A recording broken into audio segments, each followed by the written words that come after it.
The train was really packed, and I was with the group I started the journey with from Greece.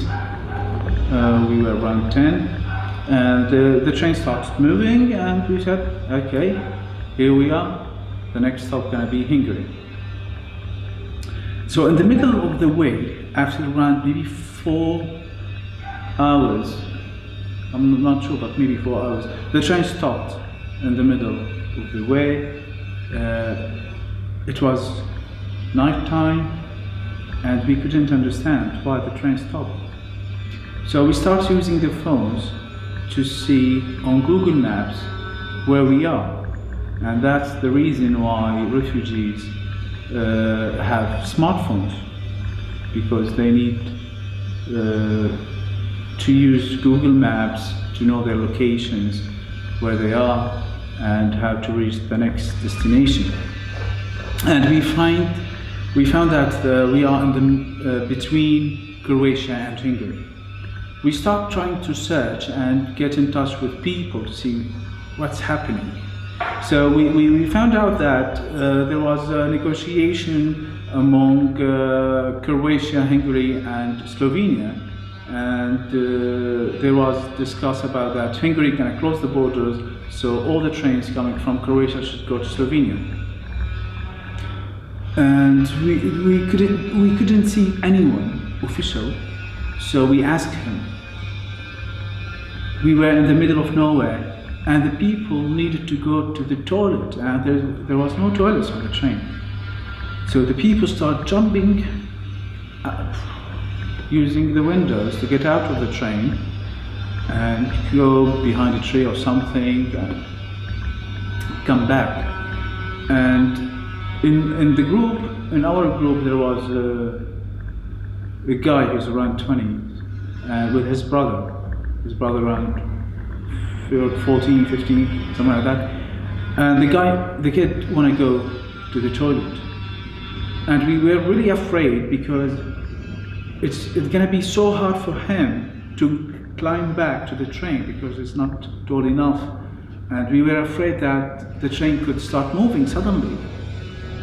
And after a long discussion, we said, okay, we're gonna help you to get out, and we're gonna pull you back.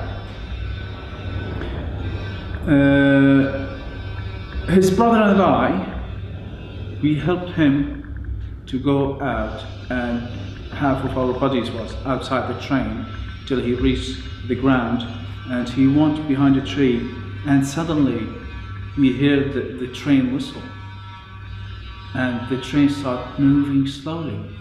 We were really shocked, and we shouted for him. He came running, and it was like a scene from a movie or something, where we came out of the window trying to reach him. He was running towards us. We held his hand and started pulling him. And I remember the second his legs entered the train again from the window, we passed by a metallic column. The metallic column was so close. If we were a second or two late, the kid gonna be smashed, and also ourselves, with that column. We were really shocked. We were terrified that it's about this small string between life and death. We were so close to be smashed. And we were laughing and happy that the kid is with us, and we survived. And also we were happy that the train finally started moving. So the train spent a couple of hours, and we stopped to find out that we arrived to Hungary. And we heard before arriving to Hungary about the bad reputation about the Hungarian police and how they're treating the refugees and migrants over there. We get out of the train and we start walking, and we were really happy. We found Red Cross teams all the way from the station we arrived to the station we're going to. They made a human wall between us and the Hungarian police.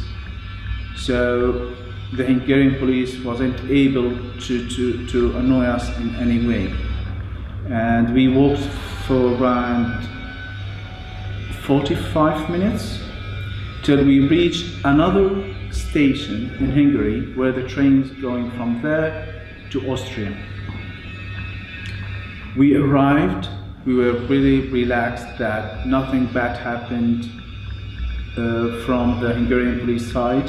We got on the train. The train was in better condition because there was seats, so everyone was sitting, and the train started moving, and we arrived to Austria. We get off the train, and I remember when we arrived and we entered the big gate, the Austrian police said, "Welcome, you are in Europe." It was, for us, it was really funny in a way that, okay, where we were before then, like if for the Austrians, people from Austria, that Austria is the first European border, and all the rest is not. And they were really nice people. They welcomed us, and there was water and some food being distributed for us when we arrived. And there was free buses to take us to the center of Vienna, and it's for free. Or people can take a taxi for 170 euros. You can take a taxi from that place to Vienna. So we decided to take 2 taxis, and we share the fare among us in our group. So the taxi drove us in the central of Vienna, and it was really lovely day. We arrived early in the morning. It was sunny, and I was amused by how lovely Vienna is. It's an amazing place. The people so elegant, and the buildings. It's really nice. I love Vienna. So we arrived. We start trying to find a hotel, but it's really hard to find because the check-in should be afternoon around 2. So we decided to sit in a cafe and have something to eat to pass some hours and go make check-in. So we found a cafe. We ordered some breakfast, and we were talking about the journey. Okay, we almost there, and suddenly a guy approached me. He was sitting on the table next to us, and he said, "Are you Syrian?" I looked at him. I said, "Yes," and he's from Austria. And we start talking. He's an actor, theater actor, and we start talking, and he asked, "Where are you from?" And he told us that his wife originally from Lebanon, and that's how he figured out our accent. He was really lovely, and he said, "I can help you to find you a hotel or something." He helped us to buy SIM cards so we can have phone credit, and he showed us where the shops are. So we went there, we bought SIM cards so we can talk to our families to tell them that we are safe, we arrived Austria, and we're gonna keep going. After that, we asked to pay for the bill for our breakfast, and the waitress, she said the bill being paid. I said, "What?"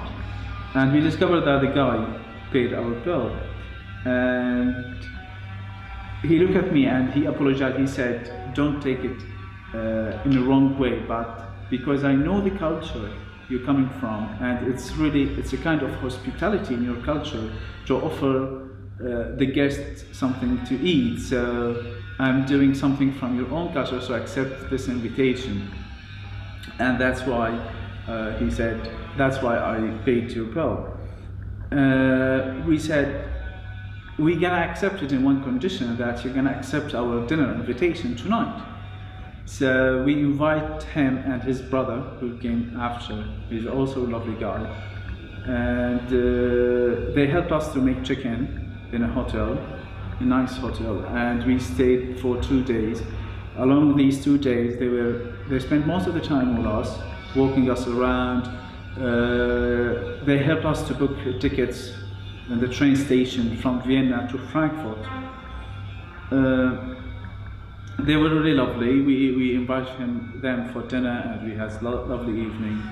And this is one of the things that there is, I believe, these are the real face of Europe. These nice people who really represent Europe, not the politicians, not the governments.